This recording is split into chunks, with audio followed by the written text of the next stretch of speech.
最近全网火的一个泡菜的腌制方法，我们今天也试试能不能做出来啊！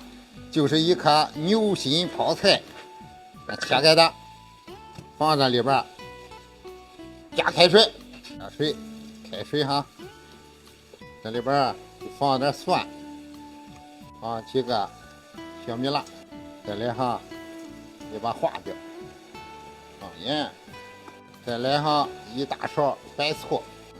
就这么简单。里边我们可以压上个碗哈，泡一碗哈，明天吃。看到底咱就看成功啊！来看这酸菜啊，你看这个颜色，真是香的完事哈。